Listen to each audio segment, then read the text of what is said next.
ये देखो फिर से शुरू हो गई। मैं तो परेशान हो गई हूँ इस लड़की से।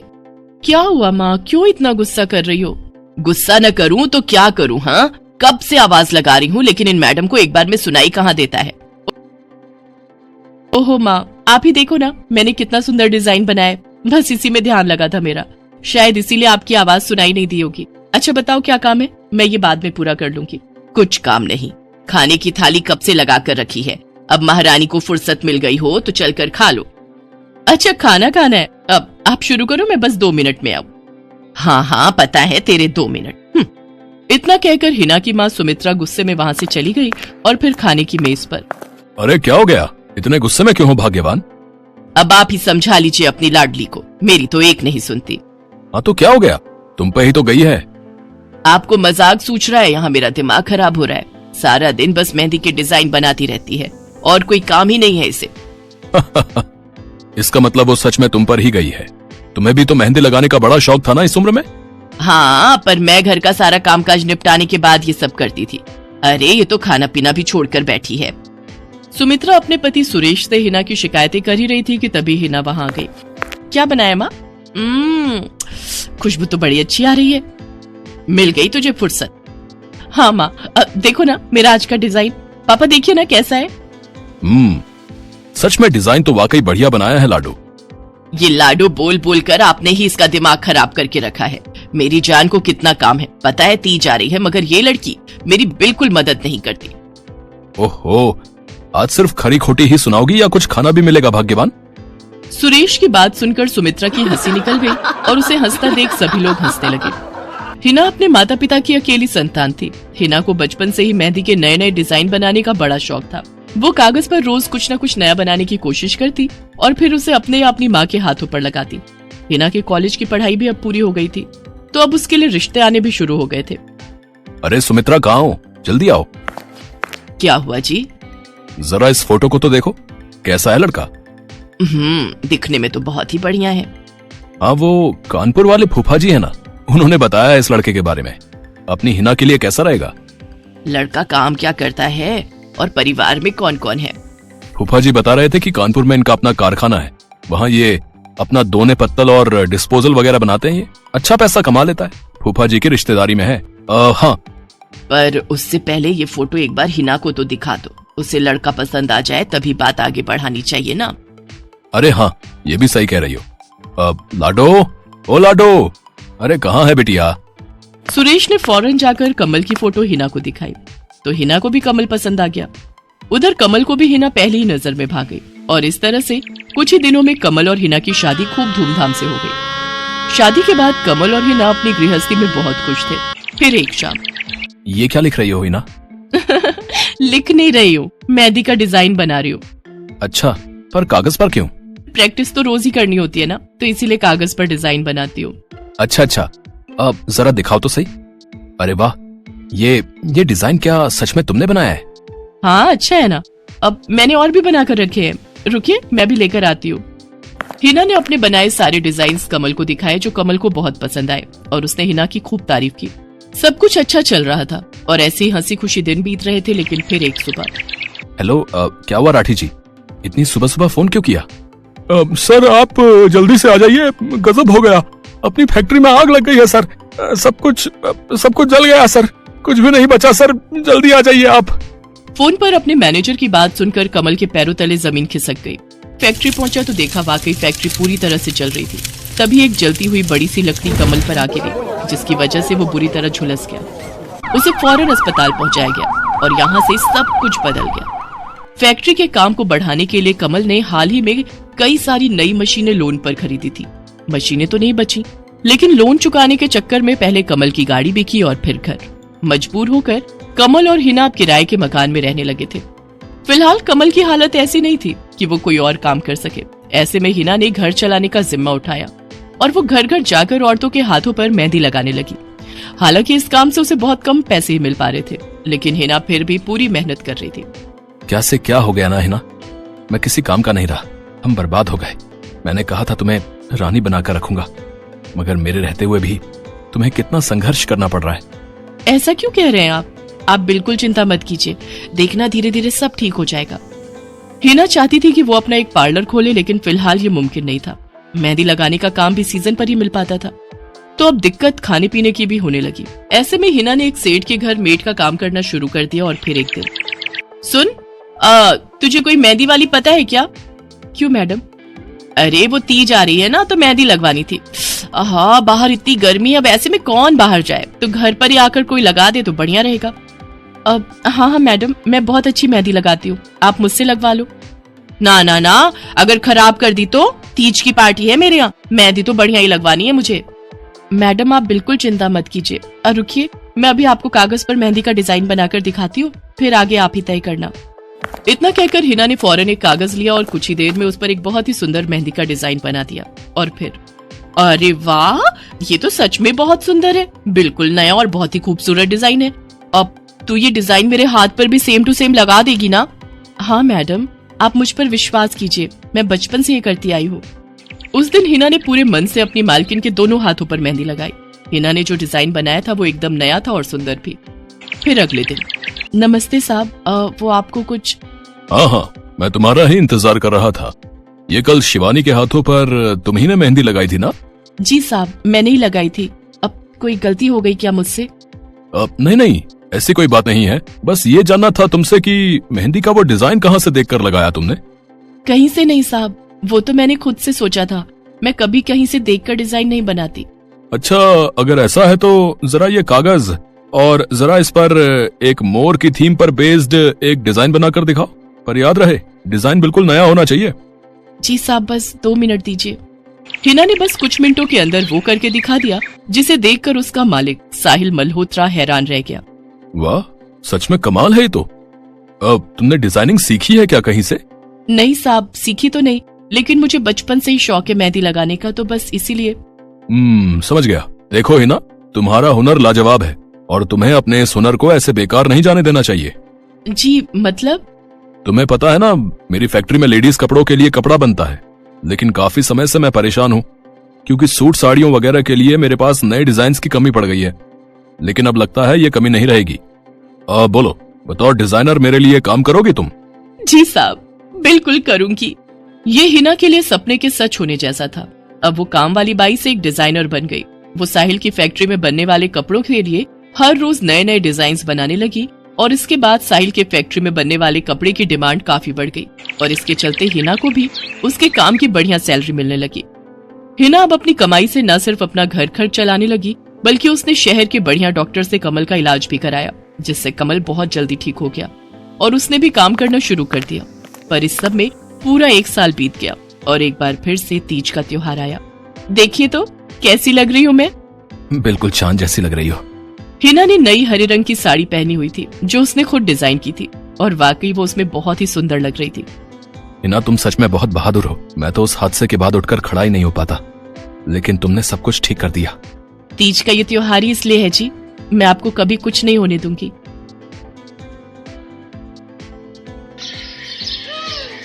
मीरा, ओ मीरा, चल तो जल्दी से आटा गूंथ दे, मैं फटाफट रोटियां सेक दूंगी। नहीं माँ, मैं नहीं गूंथ पाऊंगी, मैंने मेहंदी लगा ली है हाथ पर।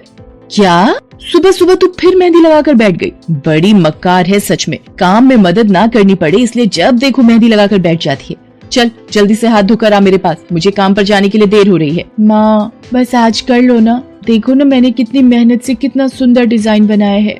लेकिन जैसे ही उसकी नजर मीरा के हाथों पर पड़ती है, उसका गुस्सा पल भर में गायब हो जाता है। वो मीरा से कहती है, अरे वाह मीरा, तूने तो बड़ी सुंदर मेहंदी लगाई है। हाँ माँ, वो शांति दीदी ने मुझे किताब दी थी कल, उसमें बड़ी सुंदर सुंदर डिजाइन बने हैं, बस उसी में से देखकर लगाई है मैंने। सुंदर है ना? हाँ बहुत सुंदर है। अरे लेकिन मुझे तो, ओफो, फिर लगा लिया ना तूने बातों में, पहले से ही देर हो रही है, ऊपर से तू भी मेहंदी लगाकर महारानी जैसे बैठ गई है। माँ तुम इतना परेशान क्यों होती हो? 1-2 घंटे में जब मेरी मेहंदी सूख जाएगी तो मैं घर के सारे काम कर दूंगी। मीरा की बात मानकर कावेरी काम पर चली जाती है। वो एक बड़ी सोसाइटी के घरों में काम करती थी और इसी काम से कावेरी और मीरा का गुजारा चलता था। कावेरी के पति की कई साल पहले एक सड़क हादसे में मौत हो गई थी। तब से कावेरी पर ही सारी जिम्मेदारी थी। मीरा भी घर के कामों में उसका पूरा हाथ बटाती थी। मीरा को मेहंदी लगाना बहुत पसंद था। उसने अपने घर के पीछे मेहंदी के कई सारे पौधे लगा रखे थे। जिनका वो बहुत ख्याल रखती थी। वो अपने हाथों से मेहंदी के पत्तों को पीसकर अपने हाथों में लगाने के लिए तैयार करती थी। फिर एक दिन, मीरा, हमें इस जगह पर थोड़ी मोड़ी खेती कर लेनी चाहिए। ये मेहंदी के पौधों से कुछ कमाई थोड़ी ही हो रही है, खेती कर लेंगे तो कुछ पैसे ही बन जाएंगे। नहीं माँ, मेरे मेहंदी के पौधों को हाथ भी मत लगाना, बाजार से मेहंदी खरीदने के तो पैसे हैं नहीं हमारे पास, अब इन्हें तो रहने दो। ये कहते हुए मीरा की आंखों में आंसू थे। कावेरी उसके सिर पर हाथ रखते हुए कहती है, मीरा, मैं जानती हूँ तुझे मेहंदी लगाना बहुत अच्छा लगता है, लेकिन बेटा अपनी हालत तो तुझे पता ही है ना, मैं कितनी मुश्किल से। माँ, सब समझती हूँ मैं, जाओ कर लो जो करना है। इतना कहकर मीरा रोते हुए वहाँ से चली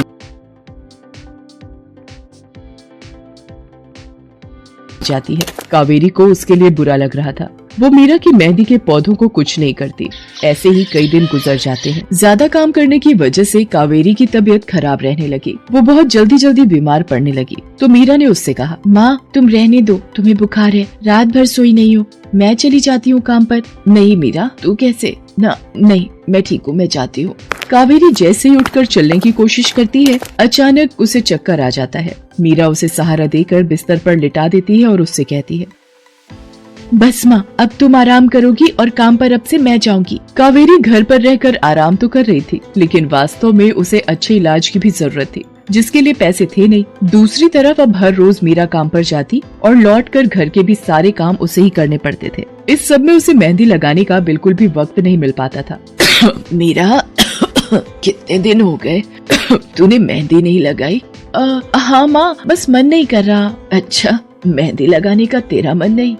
मैं सब जानती हूँ। मैंने बिस्तर पकड़ लिया है और मेरी फूल सी बच्ची पर सारे काम पड़ गए हैं। अब बस बहुत हो गया आराम। मीरा, जा, तू जाकर मेहंदी लगा ले, आज मैं जाऊंगी काम पर। नहीं माँ, तुम कहीं नहीं जाओगी, मैं कर लूंगी सब। और मैं सच बोल रही हूँ, मैं बड़ी हो गई हूँ, मेहंदी वेहंदी का मुझे शौक नहीं। इतना कहकर मीरा काम पर जाने के लिए घर से निकल जाती है। कावेरी की आंखों में आंसू आ जाते हैं। मीरा सोसाइटी के कई घरों में काम करती थी। उन्हीं में से एक घर आरती का भी था। उसके घर पर तीज का त्योहार बड़ी धूमधाम से मनाया जाता था। तीज की तैयारियों में मीरा भी मदद कर रही थी। इसी बीच, अरे ऐसे कैसे? मैंने सारे रिश्तेदारों को बुला लिया है, मेरी सारी फ्रेंड्स भी आने वाली हैं। मैं क्या कहूँगी उन्हें? फोन पर काफी देर बहस करने के बाद आरती फोन रख देती है। उन्हें उदास देखकर मीरा उससे पूछती है, क्या हुआ मैडम जी, आप कुछ परेशान लग रहे हो? हाँ मीरा, बड़ी मुसीबत हो गई। कल तीज का फंक्शन है, मैंने सबको मेहंदी लगवाने के लिए यहीं बुला लिया है और आखिरी मौके पर ये पार्लर वाली धोखा दे गई। कह रही है कल नहीं आ पाएगी। अब क्या होगा? इतनी जल्दी कौन तैयार होगा सबको मेहंदी लगाने के लिए? मैडम जी, वैसे मैं भी ठीक ठाक मेहंदी लगा लेती हूँ। अरे हाँ, कावेरी ने मुझे बताया तो था एक बार कि तुझे मेहंदी लगाने का बहुत शौक है। वैसे मुझे तो कोई परेशानी नहीं है, तू देख ले बेटा, बहुत सारे हाथ लगाने होंगे और मेहंदी बढ़िया लगनी चाहिए सबके। आप बिल्कुल चिंता मत करिए मैडम जी, मैं सब अच्छे से करूँगी। बहुत दिनों बाद मीरा के चेहरे पर खुशी थी। उसने घर पहुँचते ही मेहंदी के खूब सारे पत्ते तोड़कर पत्थर पर पीसना शुरू कर दिया। ये देखकर कावेरी ने मीरा से कहा, अरे मीरा, शाम हो गई है, अब मेहंदी मत लगा, मौसम भी ठंडा है बेटा। ये मेहंदी मैं अपने लिए नहीं पीस रही माँ, वो 5वें फ्लोर वाली मैडम जी है ना, कल उनके यहाँ लगानी है। अच्छा बेटा, पर ध्यान से बेटा, वो बड़े लोग हैं, कोई गलती ना हो जाए। माँ, तुम बिल्कुल चिंता मत करो, मेहंदी लगाने में मुझसे कभी कोई गलती हो ही नहीं सकती। मीरा खूब सारी मेहंदी तैयार करके अगले दिन आरती के घर पहुंच जाती है। वो अपनी मेहंदी को कोन में भरने लगती है कि तभी आरती की एक फ्रेंड आरती से, आरती, ये किसे बुला लिया तुमने? मैंने जिस पार्लर का नंबर दिया था तुम्हें, उससे बात नहीं हुई क्या? हुई तो थी, लेकिन उसने आखिरी वक्त पर मना कर दिया। तुम बिल्कुल चिंता मत करो, ये मीरा है, मेरी हाउसमेड है ना कावेरी, ये उसी की बेटी है, बहुत अच्छी मेहंदी लगाती है ये। ओफो आरती, तुम भी ना, पार्लर की बात अलग होती है, उन लोगों का मटेरियल ब्रांडेड होता है, मेहंदी के रचने की गारंटी मिलती है वहाँ से, और इसकी मेहंदी तो मुझे कुछ समझ नहीं आ रही, इस पर तो कोई लेबल तक नहीं है, अगर कुछ गलत रिएक्शन हो गया हाथों पर तो। आप बिल्कुल चिंता मत कीजिए मैडम जी, ये मेहंदी मैंने खुद पीस कर तैयार की है, मेरे पास बहुत सारे मेहंदी के पौधे हैं, इसमें कुछ भी ऐसा नहीं है जो आपके हाथों को नुकसान दे। ना भाई ना, सॉरी आरती, बट मैं अपने हाथों को लेकर कोई रिस्क नहीं ले सकती, तुम सब लगवाओ, मैं तो पार्लर जाकर ही लगवाऊंगी। इतना कहकर आरती की दोस्त शालिनी वहाँ से चली जाती है। आरती मीरा को इशारा देकर काम शुरू करने को कहती है। अरे वाह, मानना पड़ेगा, इस बच्ची ने कमाल की मेहंदी लगाई है। मुझे तो नहीं लगता कि इस मेहंदी का वैसा रंग आएगा जैसा पार्लर वाली मेहंदी का आता है। अब बस भी करो शालिनी, मेहंदी कैसी रचेगी ये कल तक पता चल ही जाएगा ना, बच्ची है वो, उसे इस तरह डराओ तो मत। अरे मुझे क्या, मेरे हाथ कौन सा खराब होने वाले हैं, तुम ही लोग लगवाओ और तुम ही भुगतना। शालिनी गुस्से में वहाँ से चली जाती है। उसे पूरा यकीन था कि मीरा की मेहंदी रचेगी नहीं, साथ ही हाथों पर उसका गलत रिएक्शन भी हो सकता है, लेकिन जो हुआ वो इससे बिल्कुल अलग। अगले दिन मीरा के घर पर, अरे मैडम जी आप यहाँ, आपने तो आज काम पर आने के लिए मना किया था ना, मैं इसीलिए नहीं आई। हाँ, कल तुम कितना थक गई थी, इसीलिए मैंने आने को मना किया। मैं यहाँ तुम्हें काम पर बुलाने नहीं बल्कि किसी और काम से आई हूँ, अंदर नहीं बुलाओगी? अरे माफ कीजिएगा मैडम जी, आइए अंदर आइए। आरती को देखकर कावेरी भी बिस्तर से उठकर खड़ी हो जाती है। आरती के साथ उसकी दोस्त शालिनी भी थी। मीरा उन दोनों को पानी देते हुए कहती है, ये लीजिए मैडम जी, मेहंदी तो ठीक से रची ना मैडम जी? ये तुम्हें मैं नहीं शालिनी बताएगी। फिर शालिनी अपने हाथ मीरा की तरफ बढ़ा देती है। उसके हाथों पर कई जगह छाले पड़े हुए थे। ये देखकर मीरा उससे कहती है, अरे ये क्या हुआ मैडम जी? मैंने तुमसे मेहंदी नहीं लगवाई, उल्टा तुम्हारा अपमान करती रही, उसी की सजा मिली है मुझे। मैंने सबसे महंगे वाले पार्लर में जाकर मेहंदी लगवाई। मैंने उनसे जोर देकर कहा कि मेहंदी का रंग बहुत बढ़िया आना चाहिए। इस चक्कर में उन्होंने पता नहीं क्या क्या मिला दिया मेहंदी में और मेरे हाथों का ये हाल हो गया। और दूसरी तरफ तुम्हारी मेहंदी, जिसने भी लगवाई उसके हाथों की रंगत ही अलग है। देखो आरती के हाथ देखो जरा। आरती ने अपने हाथ आगे बढ़ा दिए, जिन पर मीरा के हाथों से लगी मेहंदी का बहुत ही अच्छा रंग चढ़ा था। फिर आरती कावेरी के पास जाकर उससे बोली, बस कावेरी, ये झाड़ू पोछा और बर्तन बहुत करवा लिए तुमने मीरा से, ये अब वो करेगी जो इसे करना चाहिए। जी क्या मतलब मैडम जी? ये अब मेहंदी लगाएगी सबके हाथों पर। हमारी एक दोस्त का अपना ब्यूटी पार्लर है, उसे मीरा का काम और उसकी मेहंदी की क्वालिटी बहुत अच्छी लगी। वो मीरा को अपने यहाँ काम देना चाहती है, अच्छे पैसे भी देगी वो मीरा को, और तो और वहाँ रहकर मीरा पार्लर के दूसरे काम भी सीख पाएगी। आरती की बात सुनकर कावेरी की आंखों में आंसू आ जाते हैं। वो हाथ जोड़कर आरती का शुक्रिया अदा करती है। मीरा भी बहुत खुश थी। अब न सिर्फ वो अपना मेहंदी लगाने का शौक पूरा कर सकती थी, बल्कि अच्छे पैसे कमाकर अपनी माँ का इलाज भी करवा सकती थी।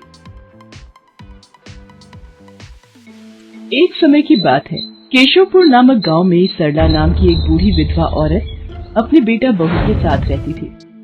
सरला की बहू जया स्वभाव से बहुत बुरी थी। वो रोजाना सरला से बात बात पर लड़ती रहती थी। सरला का पति किशन शहर में मजदूरी करता था, इसलिए वो कभी कभी ही गांव आ पाता था। किशन शहर से घर खर्चे के लिए पैसे भेजता तो 2 लिफाफे भेजता, एक अपनी माँ के नाम और एक अपनी पत्नी के नाम। पर जया सरला के पैसे भी अपने पास ही रख लेती थी। ऐसे ही एक दिन, ये सरला देवी और जया जी के नाम के मनी ऑर्डर हैं। लाओ भैया, जल्दी से मुझे दे दो। ये सरला देवी के हस्ताक्षर करके ही उन्हें मिलेगा। माँ जी आराम कर रही हैं, लाओ मैं अंगूठा लगवा कर लाती हूँ। ए बुढ़िया, जल्दी से इस कागज पर अंगूठा लगा दे।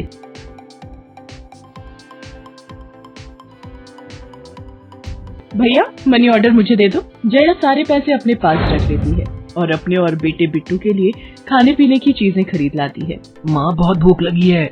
ये देख मैं तेरे लिए कितने सारे पकवान लाई हूँ, पूरी, छोले, समोसे, कचौड़ी। चल हम दोनों मिलकर खाते हैं, मजा आ जाएगा। जया बहू, बहुत भूख लगी है, सुबह से कुछ भी नहीं खाया है। अगर थोड़ा सा कुछ खाने को मिल जाता तो। पता नहीं इस बुढ़िया को कितनी भूख लगती है, जब देखो हम माँ बेटे के खाने पर नजर लगाती रहती है। ये ले पकड़, आधी कचौड़ी दे रही हूँ, अब रात तक कुछ खाने को नहीं मिलेगा। और तुझे तो मैंने बोला था कि कपड़े धो देना, तेरे से अभी तक कपड़े नहीं धुले।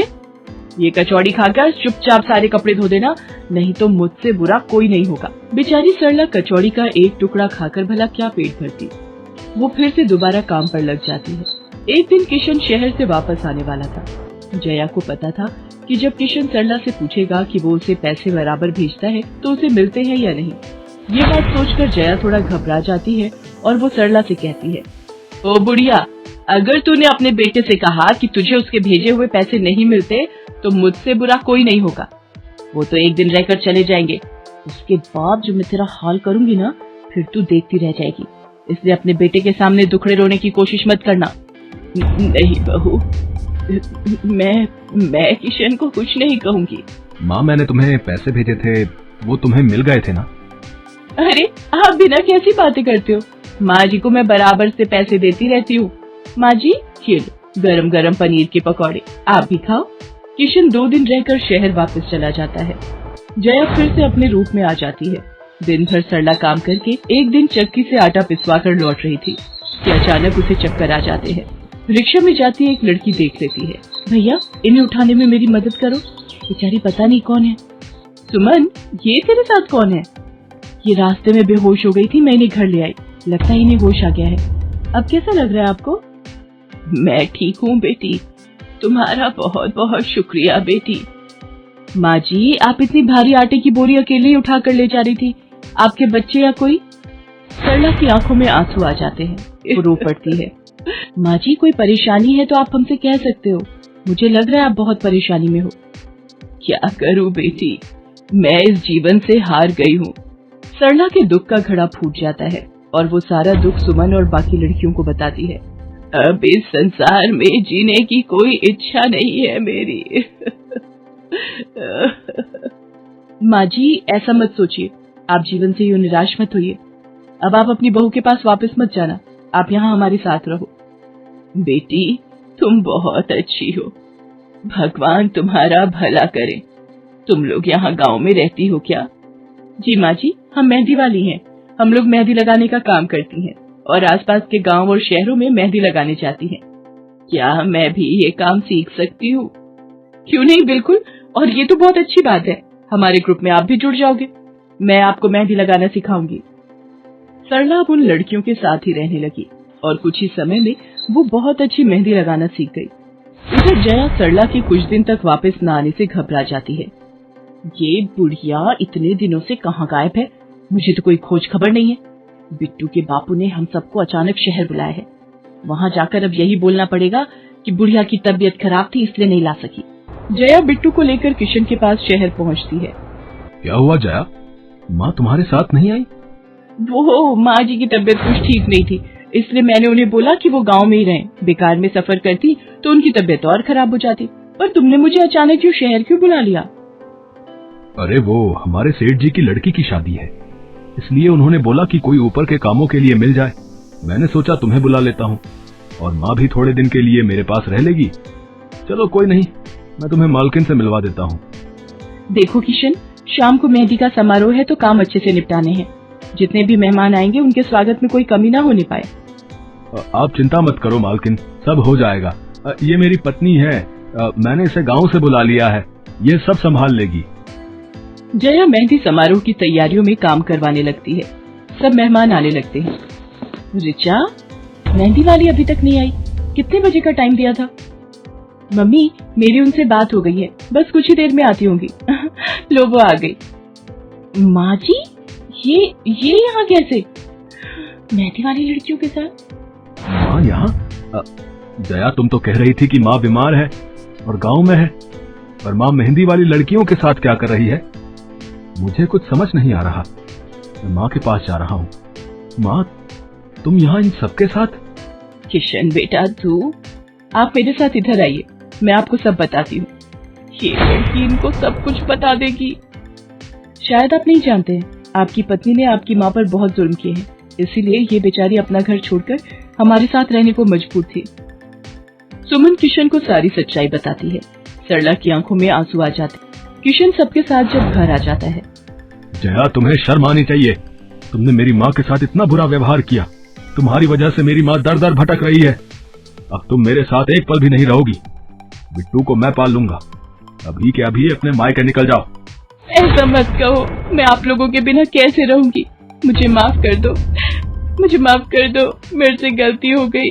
माँ जी, मुझे माफ कर दो। किशन बेटा, मैं किसी से भी नाराज नहीं हूँ। जया बहू को माफ कर दे, गलती इंसान से ही होती है बेटा।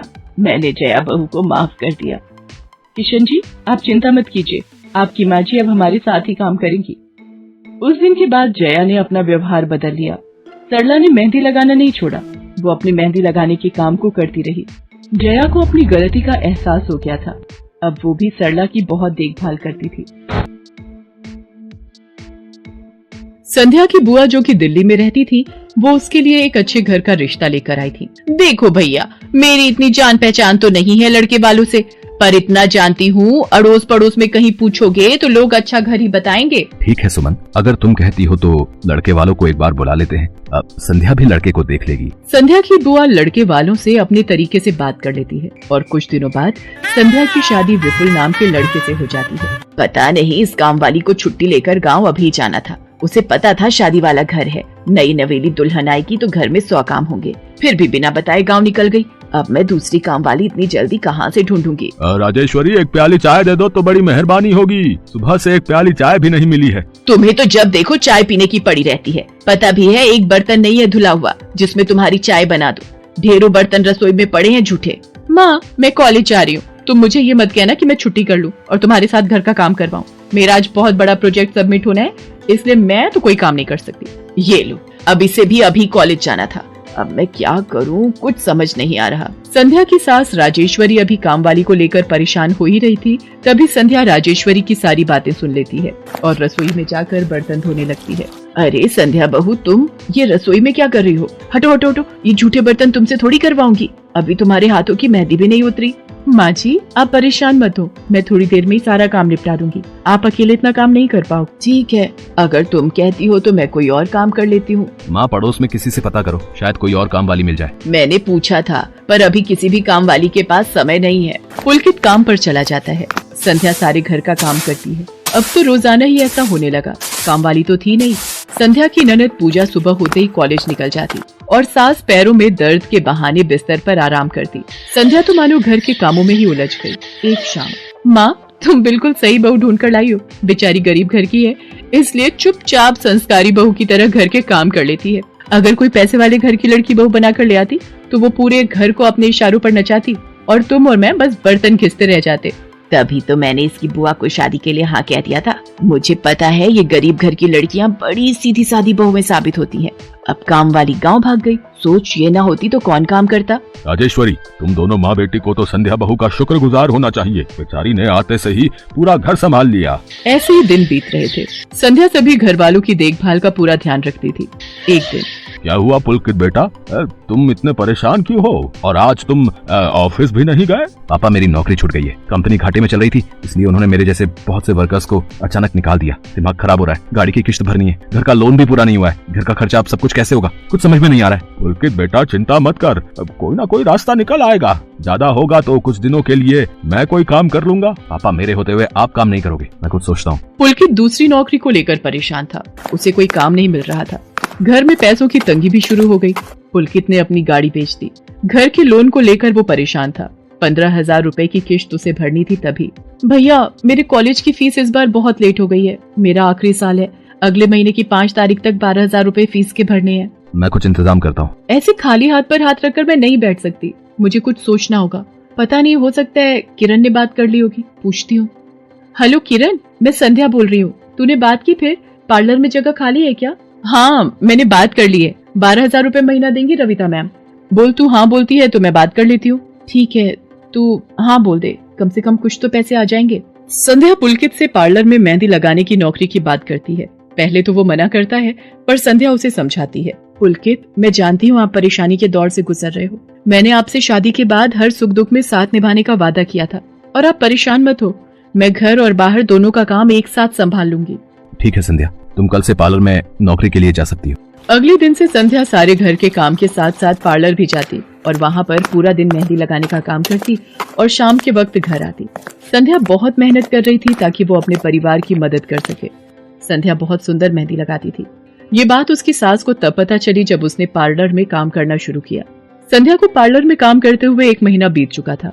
पार्लर की मालकिन रविता भी संध्या के मेहंदी लगाने के काम को देखकर बहुत खुश थी। संध्या, तुम सचमुच बहुत मेहनती हो। पिछले 1 महीने में बहुत से क्लाइंट तुम्हारी तारीफ कर रहे हैं और अपनी फैमिली फ्रेंड्स की शादी या सगाई फंक्शन के लिए तुम्हें ही मेहंदी के लिए बुक करना चाहते हैं। और हाँ, ये तुम्हारी सैलरी 12,000 रुपए। बाकी ये तुमने ओवर टाइम भी शादी के सीजन में बहुत किया है, उसके 6,000 रुपए अलग से दे रही हूँ। थैंक यू मैम, आपने मेरे काम की इतनी तारीफ की। मैं तो बस भगवान की कृपा से मेहनत से करती हूँ। संध्या घर आ जाती है और 12,000 रुपए पूजा के हाथ में रखती है। पूजा, ये तुम्हारी कॉलेज की फीस के पैसे, तुम कल ही अपनी फीस जमा कर देना। भाभी, ये तो आपकी मेहनत की कमाई है, आप ये सारे पैसे मुझे दे रहे हो? नहीं नहीं भाभी। पूजा, तुम मुझे अपनी भाभी कहती हो ना, और भाभी तो माँ समान होती है, तो क्या तुम अपनी भाभी माँ के पैसे नहीं लोगी? तुम अपने भैया से भी तो लेती हो ना। फिर मेरे और अपने भैया में फर्क है, मैं भी तो इस घर का हिस्सा हूँ, इसलिए ये पैसे रख लो। मुझे माफ कर दो भाभी, मैंने ना जाने आपके बारे में क्या क्या गलत सोचा। पुलकित को भी दूसरी नौकरी मिल जाती है। अब संध्या और पुलकित दोनों मिलकर काम करते थे। राजेश्वरी और पूजा भी अब संध्या की घर के कामों में बहुत मदद करती थी। परिवार में खुशियाँ फिर से लौट आई थी। वो कांटे जाके फंसी जलपरी की पूंछ में। हरी और रवि दोनों अपने छड़ी को दोनों दिशाओं में खींचने लगे और वो जलपरी पानी के ऊपर आने लगी। पलाशपुर और केतक नगर, इन दोनों गांव के बीच से बहती है गंगा नदी। उसी नदी से तैरते हुए जा रही थी एक सुनहरी जलपरी, पर अचानक तेज तूफान और बारिश के कारण उस जलपरी ने कुछ दिनों के लिए नदी के इसी स्थान पर रुकने का निश्चय किया। इस तूफान में नदी की लहर इतनी बढ़ गई है, मुझे आगे बढ़ना उचित नहीं होगा। कुछ दिनों के लिए मैं यहीं रुक जाती हूँ। पलाशपुर और केतक नगर गांव के ज्यादातर लोग मछुआरे थे, इसीलिए ये नदी ही उनकी जीवन रेखा थी।